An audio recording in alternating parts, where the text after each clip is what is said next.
오늘 주신 말씀을 보게 되지면은 사도 요한이 이 에베소 교회, 소아시아 7교회에 향하여서 앞부분은 쭉 칭찬을 합니다. 그리고 한 가지 문제를 지적하면서 그거 회복하지 아니하면은 촛대를 옮겨버린다라고 말하고 있습니다. 그 한 가지가 뭔가? 그 한 가지가 뭡니까? 첫사랑입니다.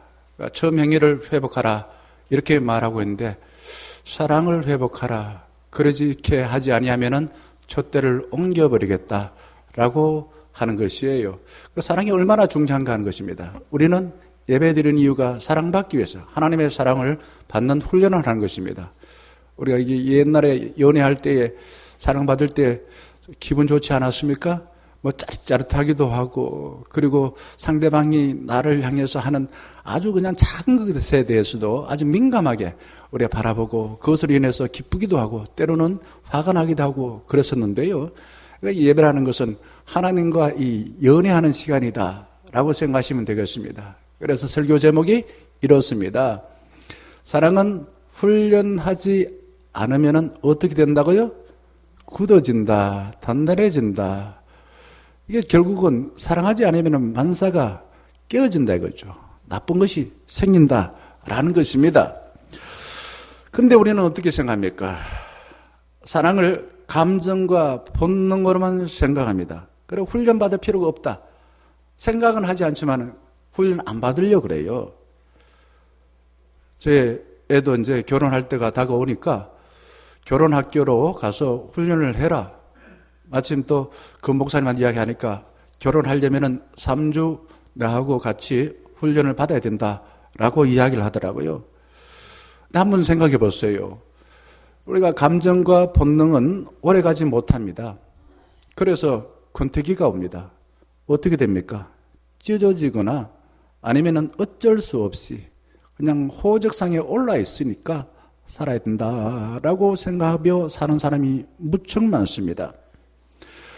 훈련받지 않은 사랑은 관계를 딱딱하게 만들어서 살아온 날만큼 후회합니다. 그래서 상대방에게 내 인생 돌려도 내 청춘 다 당신이 빼앗아갔지 이러면서 상대방을 탓합니다. 60 넘은 부부가 있었습니다. 이혼 신청을 하고 난 뒤에 이혼 처리를 부탁한 변호사와 함께 저녁 식사를 하게 되었습니다. 주문한 통닭이 나오자 할아버지는 마지막이 될지도 모르는 그 할머니에게 자신이 좋아하는 날개를 찢어서 먹으세요 라고 하고 고민했습니다. 자상한 남편을 보고서 변호사 옳거니 이 두 사람이 드디어 화해하여서 함께 살겠다라고 생각을 했습니다. 그런데 뜻밖의 할머니가 화를 냈어요. 지난 30년 동안에도 집 밖에 모르더니 이혼한 날까지도 똑같네. 다리를 좋아하는데 내한테 날개를 줘. 내가 어떤 부위를 좋아하는지도 한 번도 물어보지 않았지. 할아버지가 이렇게 말합니다. 나는 내가 날개를 좋아하네. 내가 좋아하는 날개 당신도 좋아할 줄 알고 30년 동안 꾹 참으면서 주었는데 어떻게 그렇게 말할 수가 있어요? 라고 했습니다. 두 부부는 통닭을 시켜놓고 먹지도 않고 자리를 박차고서는 각자의 집으로 돌아가 버렸습니다. 30년 만에 처음으로 할아버지가 할머니에게 사과 전화를 돌렸습니다. 그런데 전화번호를 보니까 30일 동안 같이 살았던 할아버지한테 전화 와서 전화를 안 받았습니다. 또 전화 벨 소리가 울렸습니다. 안 받았습니다. 또 울렸습니다. 배터리를 빼버렸습니다. 다음 날 아침에 할머니는 30년 만에 처음으로 이런 생각을 했습니다. 30년 동안 자신이 좋아하는 날개를 내한테 준 남편의 전화를 받지 않은 내가 너무했구나 라고 자신을 회개하며 남편에 대하여서 미안했습니다.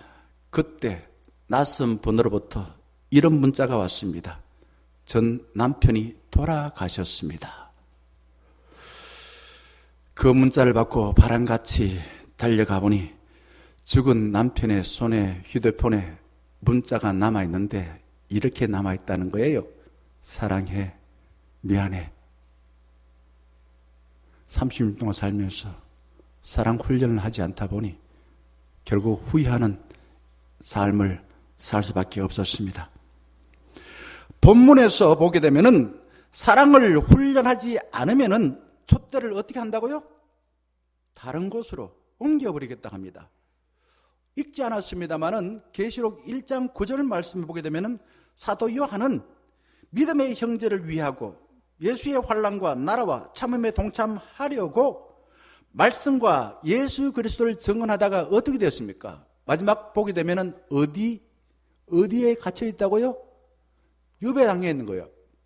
patmos이라는 곳에 유배당에 있더라라는 겁니다. 하나님 나라를 경험한 사람은 이 땅이 유배지와 같습니다. 우리 그리스도인의 본국은 우리는 천국 같습니다. 천국 같습니다. 죽고 난 뒤에 천국 가는 게 아니라 사실은 거기에서 와서 거기로 가는 거고 이 땅에서도 거기에 삶을 삶아줬어요. 우리의 삶에 본래 있었던 곳은 하나님 나라입니다.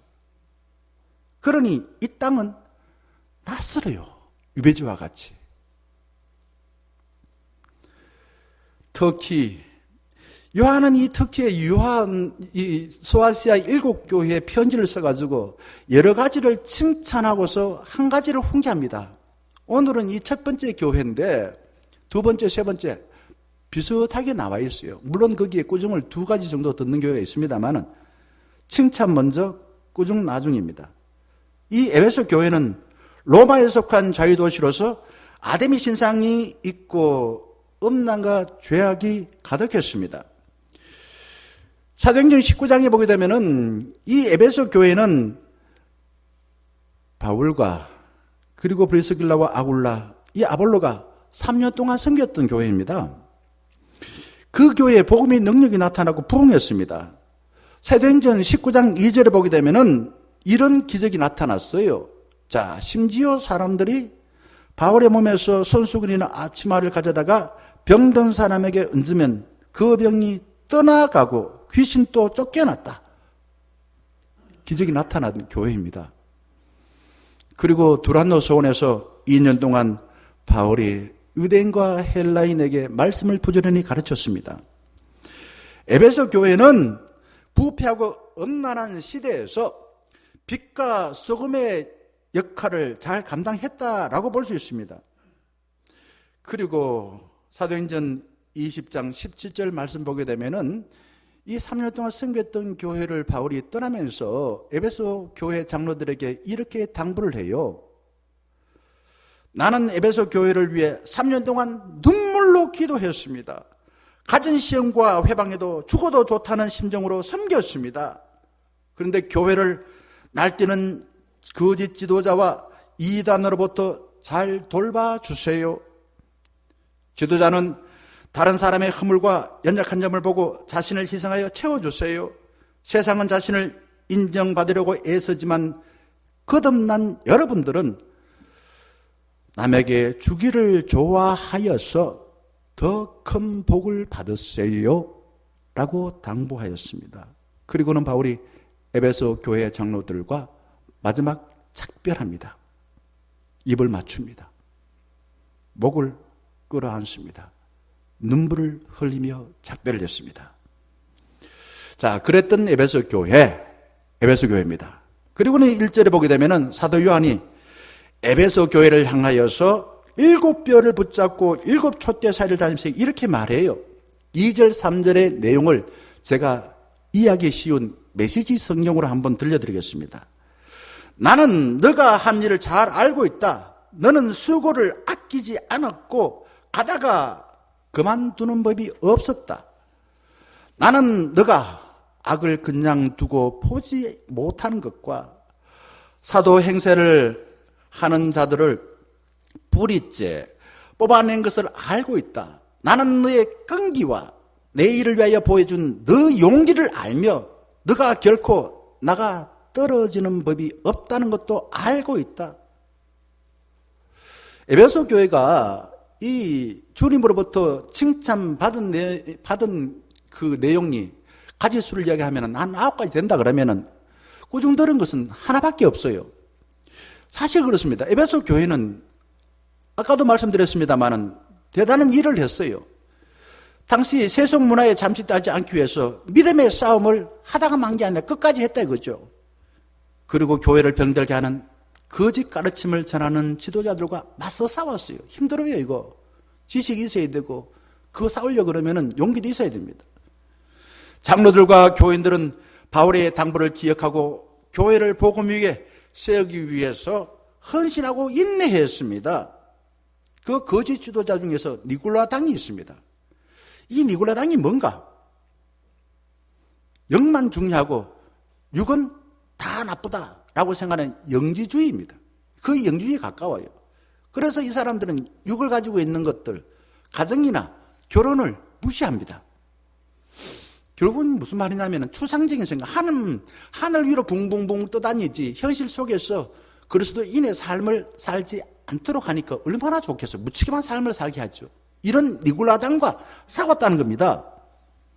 그리고 에베소 교회는 주님이 당부하신 복음을 이웃에게 전하려고 힘을 썼습니다. 교회를 지키고 복음을 전하는데 헌금했을 겁니다.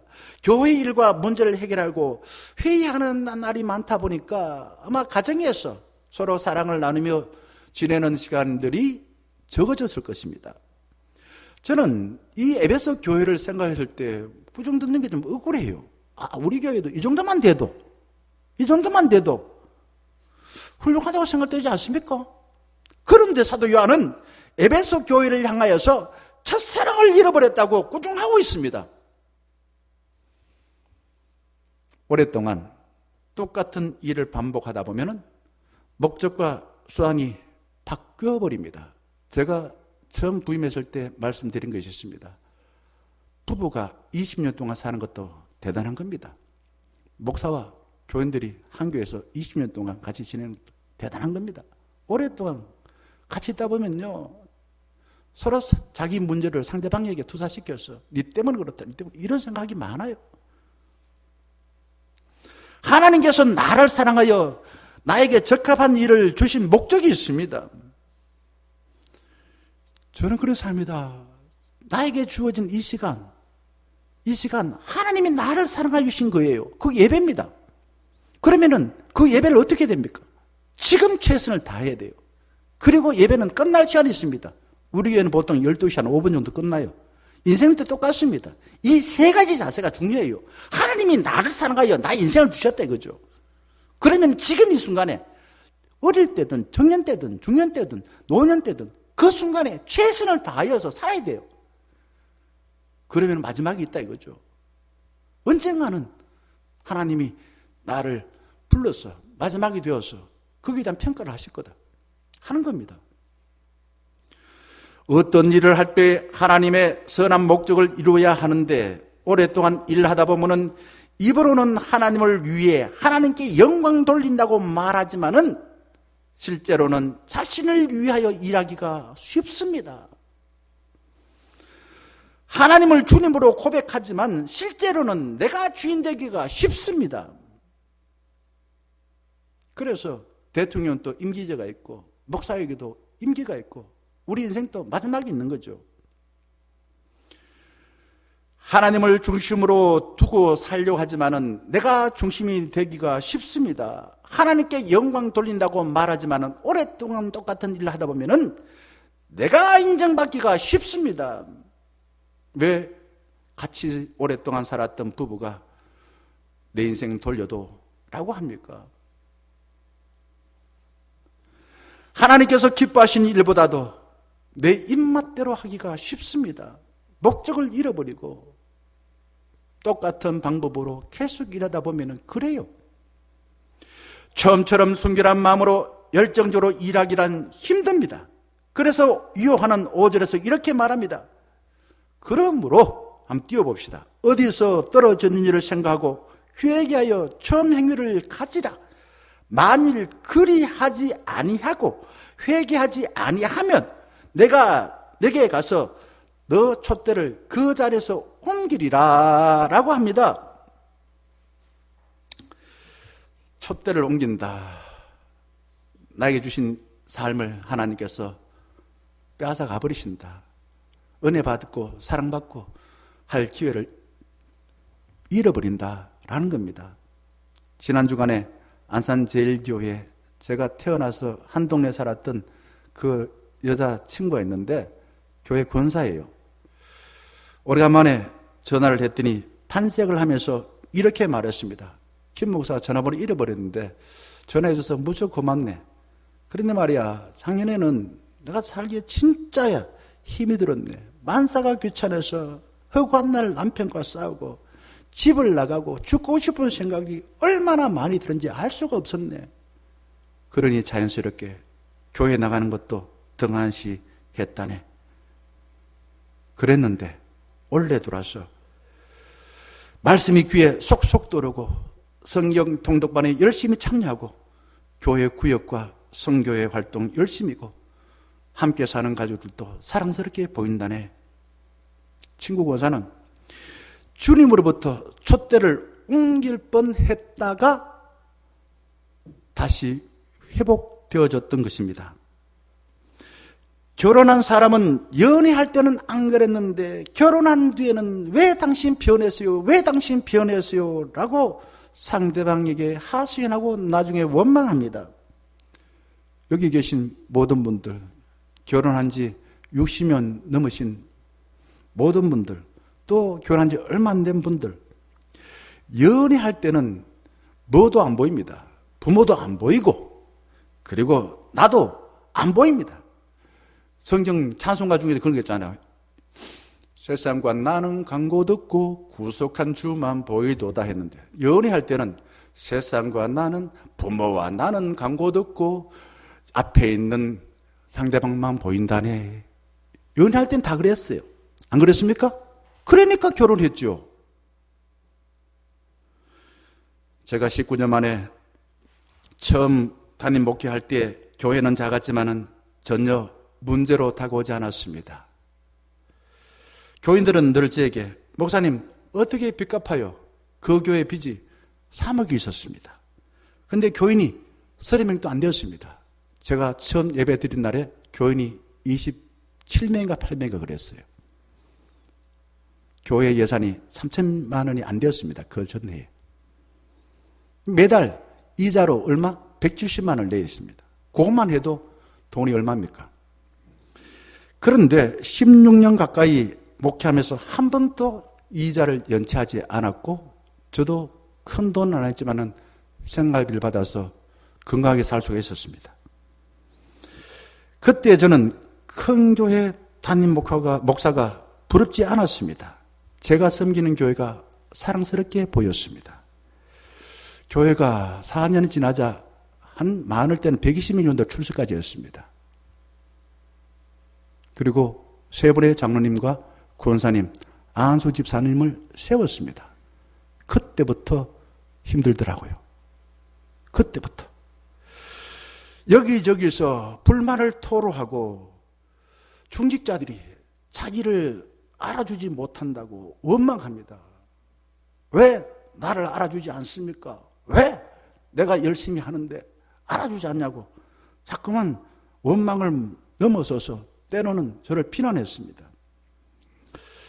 교우들은 주님의 뜻을 찾고 그리스도의 사랑으로 훈련받는 것을 싫어했던 것입니다. 성경 공부합시다. 싫어해요. 안 하더라고요. 저는 정말 교회를 가족같이 사랑스러운 교회로 세우기 위해서 훈련을 해야 된다 생각했습니다. 그런데 훈련은 싫어해요. 10년이 지나서부터는 저는 이렇게 기도했습니다. 주님, 우리 교회가 자치가 되면은 주님이 보내시면은 제가 어디든지 가겠습니다. 라고 했습니다. 그랬더니 한 5년, 한 6개월 지나고 난 뒤에 저를 충령교회로 보내주셨습니다. 부임했을 때 교우들이 저에게 이렇게 당부하는 분이 많았습니다. 목사님, 설교를 말씀 중심으로 해주세요. 그리고 또 하나, 목사님, 우리 교회 훈련을 해야 됩니다. 훈련을 시켜주세요. 라고 당부를 했습니다. 좋은 이야기죠. 훈련 좋아하십니까? 올림픽 지금 현재 한참 진행되고 있습니다. 금메달 딴, 어제도 보니까 은메달 딴 누가 있던데, 메달을 따려면 훈련을 하지 않고서는 딸 수가 없습니다. 모두가 다 메달을 따고 싶지만은 메달을 딴 사람은 가장 훈련을 많이 한 사람이에요.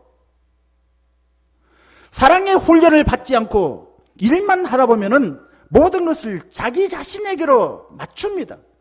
내가 주인 되고 내 입맛에 맞추고 싶고 내가 인정받고 싶고, 그리고는 나쁜 것은 상대방 때문에 생겼다고 원망하고 불평하며 지옥 같은 삶을 살 때가 많습니다. 부부가 먹고 살기 위해 일만 하다 보면은 서로에게 사랑할 수 있는 기회를 잃어버리고, 또 소중한 선물을 주신 자식과 함께 아름다운 추억을 나눌 수 있는 사랑의 기회를 잃어버려요.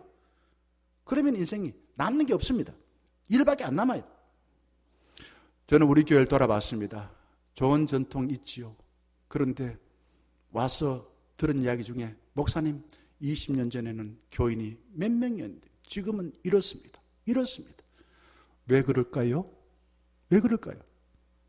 사랑의 훈련을 받으셨을까요? 말씀을 통해 주님의 사랑으로 훈련을 할 때에 다시 일어난다는 것이 오늘 주신 말씀을 통해서 깨닫는 것입니다. 사도 요한은 에베소 교회에게 칭찬을 한 뒤 4절에 이렇게 말합니다. 너를 책망할 것이 있나니 너희 처음 사랑을 버렸느니라. 꾸중합니다. 요한은 뭘 갖고 꾸중합니까? 일 열심히 안 했다 꾸중하지 않습니다. 주의 일을 하라고 꾸중하지 않습니다. 처음 사랑을 회복해라. 처음 사랑 잃어버렸으니까 회복해라 라고 꾸중하고 있습니다. 5절의 말씀 보세요. 순수한 그리스도의 사랑을 회복하여서 주님의 일을 하라고 합니다. 그냥 의무적으로 하고, 마지못해서 하고, 체면 삼아서 하고, 법적으로 그냥 같이 살기 위해서 하고, 그게 아니다 이거죠. 주의 사랑을 회복하여서 일을 하세요. 에베소 교회는 많은 일을 하느라고 세상처럼 되어버렸던 것입니다. 세상은 어떻게 돌아갈까요? 세상은 한마디로 효율성을 따집니다. 효율성. 가장 적은 비용으로 가장 큰 효과를 내는 것. 그게 기업의, 그것이 세상 전체가 돌아가는 방법이에요. 학교도 그래요. 교회도 그래요. 그런데 사실은 교회는 그런 것이 아닙니다. 교회는 효율성을 따지는 것이 아니라 교회는 사랑으로 나누고 섬기고, 그래서 손해보는 것입니다. 그게 교회의 목적이에요. 사람들이 태어나서 1살 이전에는 자기와 자기 아닌 것을 구분하지는 못합니다. 인간이 그렇다 이거죠. 내가 울면은 부모나 다른 사람 움직입니다. 내가 배고프면은 사람들이 바삐 움직여서 먹여줍니다. 내가 불편하면은 누군가가 해결해주고, 내 팔을 움직이면은 다른 사람들이 적극적으로 반응합니다. 무슨 말입니까? 나하고 외부하고 경계가 없어요. 자기밖에 몰라요. 자기가 생각하는 대로, 자기가 필요한 대로 사람들이 다 채워주는 거예요. 갓난아기는 그 욕구를 충족시켜줘야만이 건강하게 자랍니다. 이때 부모가 먹을 것을 안 주거나 그냥 불편한데 병원에 안 가면 애가 병으로 죽게 될 수밖에 없습니다. 그게 부모 역할이에요. 그래야만이 그때의 아이가 나중에도 건강해지는 겁니다. 그 다음에 이제 생후 2년이 되어지면은 내 팔, 내 다리, 내 머리, 내 혀, 내 눈, 내 목소리, 내 느낌을 압니다. 아, 이게 내 거구나. 이게 내 거고, 내 입으로 나오는 내 목소리구나. 라는 걸 서서히 아는 거예요. 그러면서 내가 할 수 있는 것과 할 수 없는 경계를 깨닫습니다. 나의 한계를 알지만은 또 한편으로는 만사, 내가 모든 것을 할 수 있다라는 폭군과 같은 생각을 여전히 하고 있다 이거죠. 이 두 가지가 동시에 있습니다. 그래서 자기 주변에 있는 가족, 심지어는 손자가 이쁘다 했더니 할아버지 뭘 뽑는다고요? 2살 애들은 그런 거야. 지가 뭐든 다 할 수 있다 생각해요. 애완동물도 때리고 막 인형도 막 소리치면서 자기 쫄병처럼 대하고, 그리고 자기 명령대로 안 하면 뭐 울어버리고. 그래서 미운 2살이라고 합니다. 그리고는 이제 3살이 되어지면은 자기 마음대로 되지 않는 것이 있구나라는 것을 조금 알아요. 그래서 2살 때보다는 부드러워지는 폭군이 된다고 이야기합니다. 자기 자신이 안 되는 것도 있지만은 모든 것을 마음대로 할 수 있다. 나는 슈퍼맨이야? 애들 막 그러죠. 슈퍼맨 그런 거 좋아하잖아요. 그런 영화 좋아하고. 자기를 영웅같이 여기는 속성이 여전히 3살 때 남아 있습니다. 자, 그러다가 이제 청소년기가 되어지면 어떻게 될까요? 자기 몸과 힘의 한계를 알고서 나는 나약하고 무능한 존재야 라는 깨닫습니다. 그래서 청소년 시기에 보게 되면은 자기가 비슷한 또래끼리 힘센 사람들하고 힘을 규합하여서 무슨 5공주니 7공주니 이렇게 이야기하면서 사람들을 합해서 막 힘을 과시하고 막 그러지 않습니까? 그러나 다른 한편 사람들이 내가 원하는 대로 해주지 않는다고 깊은 고독에 빠져 혼자 지낼 때가 많습니다. 청소년 시기 되면은 애들이 이상하게 말이 적어져요. 안 그렇습니까? 그러다가 이제 청년 때가 서서히 다가오면은 오랫동안 지독하게 고독에서 탈출하여서 이성에게 무아지경의 사랑에 빠집니다. 옛날 1살, 2살 때 자기 자신을 위해서 만사가 다 움직여준 것처럼 사랑하는 사람 자기가 필요한 것들을 다 해주거든요. 무아지경에 빠져요. 외로워서 죽을 것 같았는데 일시적으로 황홀해서 물불을 가리지 않고 전부를 쏟아붓습니다.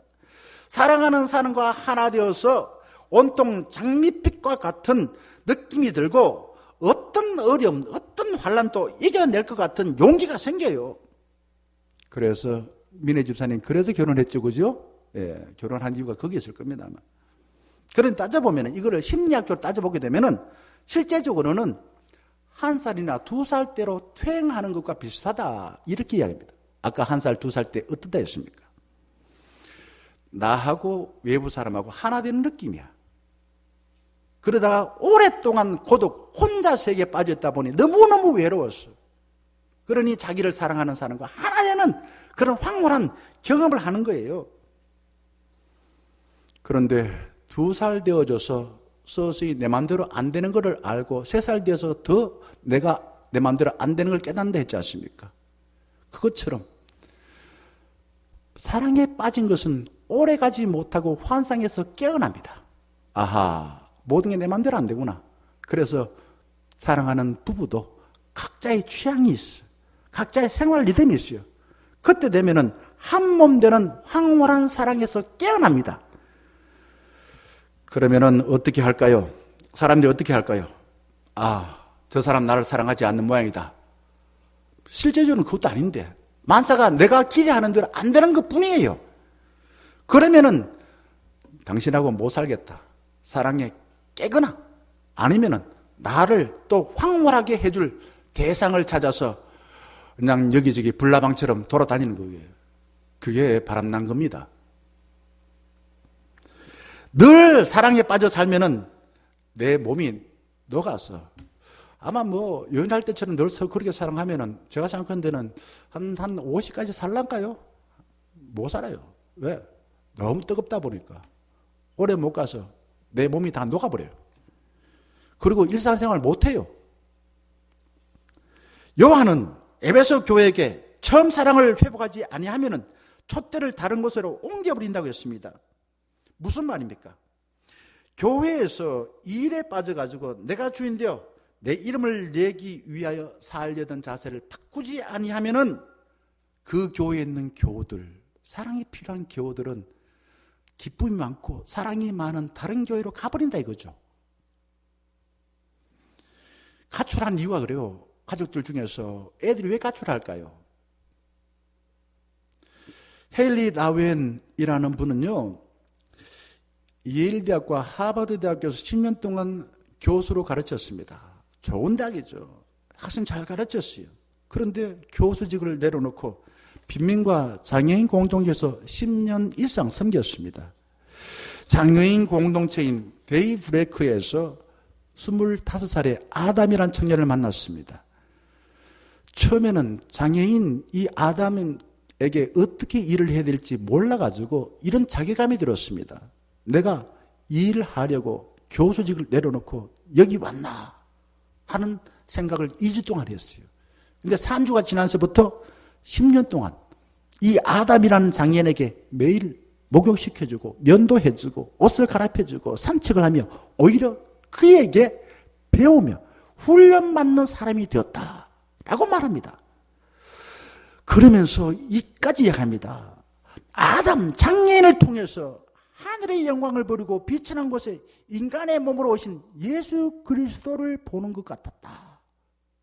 대단히 이게 신학적으로 위험할 수 있는 거지만 이 자기 경험을 그렇게 했다는 거예요. 이 장애인 아담은 낯선 사람을 환영해 주었고 작은 일에도 경탄했다. 놀라고 기뻐했다. 자신이 할 수 있는 일은 큰 일이 많지 않았지만은 그래도 지가 자발적으로 하려고 했고, 그리고 자기가 못하고 연약한 점을 솔직히 인정하며 도와주세요 라고 자존심을 내려놓고 도움을 요청했다라고 말합니다. 이 아담을 통해서 헨리 라우에는 이렇게 말합니다. 그는 하나님으로부터 받은 내적 빛을 소유한 사람이었다. 하나님으로부터 빛을 받은 사람이었다. 장애인을 보지 않고 그렇게 말한 거예요. 호세아 선지자가 우리에게 이렇게 말합니다. 호세아서 6장 1절에서 우리가 여호와께로 돌아가자. 여호와께서 우리를 찢으셨으나 도로 낫게 하실 것이요 우리를 치셨으나 사며 주실 것이라. 사며 주실 것이고 우리를 회복하여 주신다는 겁니다. 춘년 가족들은 주님을 사랑하시지요? 교회는 무엇으로 자랄까요?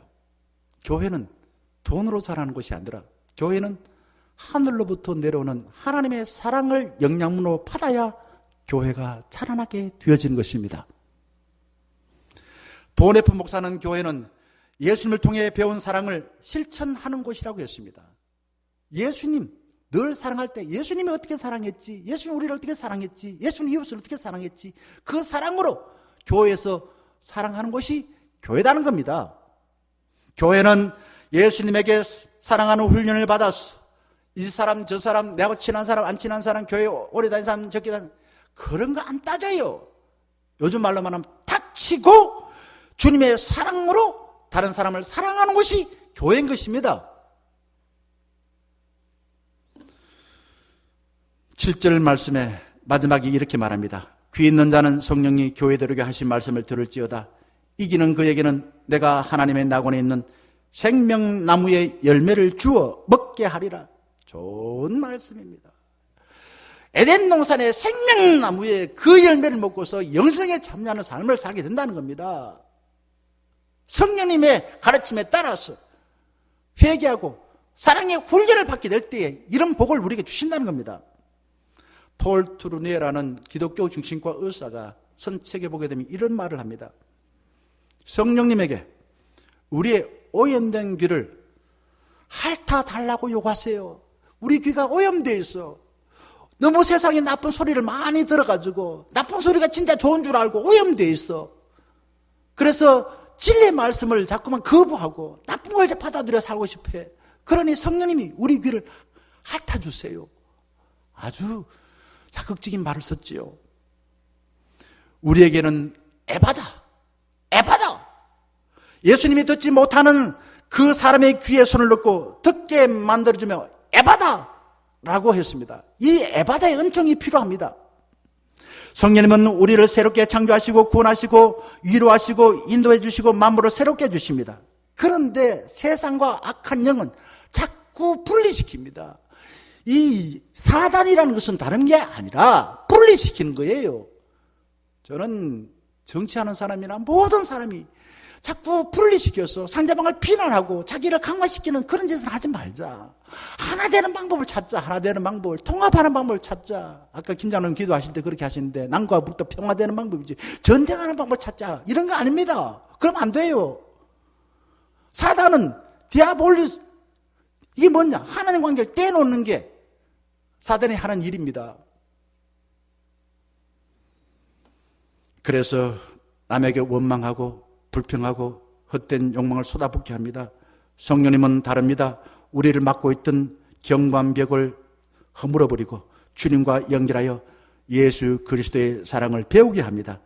성령님이 교회에게 하신 말씀에 귀를 기울이고 하나님의 사랑을 받는 예배에 적극적으로 반응할 때에 우리도 다른 사람을 사랑할 수 있는 복된 삶이 되어지는 것이에요. 성령의 불로 우리의 오감, 우리의 눈과 우리의 귀와 우리의 입과 우리의 코와 우리의 촉각을 정화시켜가지고 다음 주에 제가 좀 더 리얼하게 말씀드리겠습니다만 정화시켜가지고 세상에 이런저런 유혹하는 소리, 달콤한 유혹들, 그 잡음 속에서도 주님이 우리를 사랑한다는 소리를 듣고서 아하, 내가 주님의 음성을 들어야지, 주님이 나를 사랑한다는 그 음성을 들어야지 라고 의지를 가지고 그리고서는 주의 사랑을 받아 내 삶을 즐겁게 살아가는 것이에요. 성령님은 예수님과 연결된 사람을 교회로 모여서 생명나무의 열매를 풍성하게 맺도록 하십니다. 오랫동안 함께 살아온 부부는 본능과 감정에 따라 살지 않았습니다. 60년 넘게 살았던 분이 본능과 감정에 따라 살았다면 10년도 살지 못하고 헤어졌을 것이에요. 때로는 기다렸습니다. 이해했습니다. 갈등과 고통 가운데도 견뎠습니다. 그게 십자가예요. 그러니 60년 지나고 보니 당신밖에 없어요. 내가 당신에게 자문했어요. 당신이 우리 가정을 이렇게 아름답게 세웠어요. 이런 말을 하지요. 주님은 우리와 함께하여 사랑으로 일하게 해주시기 위하여 예배의 자리로 기도하고 말씀 듣도록 해주셨습니다. 왜 우리가 기도합니까? 주의 음성을 듣고 주의 사랑을 받기 위해서. 왜 말씀을 듣습니까? 왜 기도합니까? 기도가 목적이 아니에요. 그 기도라 예배나 말씀 듣는 것은 하나님의 사랑의 훈련을 받는 것입니다. 이러한 영적인 훈련을 통해서 하나님을 아버지라 부르는 자는 하나님을 아버지라 부를 수 있길 바랍니다. 그리고 하나님께서 우리에게 너 못난 사람이야, 너 실패한 사람이야, 그게 아니라 너는 내가 사랑하는 자요, 너는 내가 기뻐하는 자요. 저 뒤에 계시는 이순자 권사님, 내가 너를 사랑한단다. 이순자 권사에 내가 너를 기뻐한단다. 이 음색이 들려야 돼요. 사랑의 훈련을 통해서. 영원한 애인이신 예수님과 꿀맛 같은 연애를 통해서 하나님이 만드신 나의 모습을 확장시켜 나가시길 바랍니다. 그리고 이웃 사람을 내 몸처럼 사랑하면 좋겠습니다. 그러기 위하여 연애 편지 같은 말씀에 순종하게 될 때에 자유할 수가 있습니다. 그리고 예수님처럼 겸손하게 섬길 때 기쁘게 살 수가 있습니다.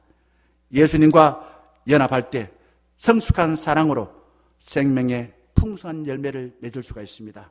사랑하는 중녀가족 여러분, 많은 일을 하여서 나의 능력을 드러내려고 한다면 반드시 마음이 굳어지고 좁은 나무처럼 딱딱해집니다. 하늘로부터 내려오는 한량없는 그리스도의 사랑을 잘 받아서 마음 깊숙이 흡수시켜 나와 다른 사람에게도 넉넉한 사랑을 베푸는 생명나무로 사시기를 주의 이름으로 간절히 축원합니다.